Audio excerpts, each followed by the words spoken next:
দ্বিতীয় কবিতাটি পড়ছি। কবিতার নাম এখানে একজন বোকা মানুষ ঘুমায়।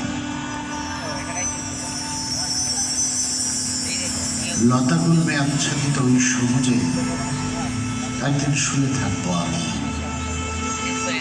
শুয়ে থাকবো শরীর মিশিয়ে ওই মায়ার মাটিতে।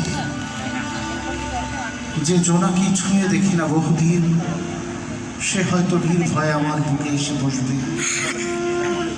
মিট মিট আলো জেলে গল্প জুড়বে আমার সাথে। সন্ধ্যাবেলায় শরীর ঘেঁষে ঝিঝি পোকারা ডাকবে। হয়তো কাছ থেকে ওদের হল্লা শুনে আমি হয়তো কিঞ্চিৎ বিরক্ত হব। যে চাঁদের নরম জ্যোৎস্না আমি ভীষণ ভালোবাসতাম, সেই চাঁদ মিশুতি রাতে আমার বুকে বিছিয়ে দেবে পূর্ণিমার নকশি কাঁথা। সেই কাঁথা গায়ে জড়িয়ে আমি আরাম করে ঘুমিয়ে থাকব। আবার কোনো অমাবস্যায় আমার উপরে আকাশ টাঙাবে নক্ষত্রের শামিয়ানা।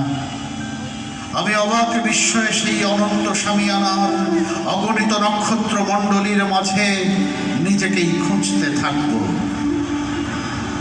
যে শ্রাবণ আমার ভালোবাসার ঋতু, সেই শ্রাবণে বারংবার বৃষ্টিরা আমায় তীব্র আলিঙ্গনে ভাসিয়ে নেবে। হয়তো সঙ্গী হবে শিওরে দাঁড়িয়ে থাকা কোনো একলা কদম গাছ। হয়তো গভীর রাতে কদমের ডালে বসে ডেকে ডেকে বিষণ্ণতা ছড়িয়ে দিয়ে যাবে কোনো এক নিশাচর পাখি। শীতের ভোরে ঘন কুয়াশায় ডুবে ডুবে ভিজে যাব।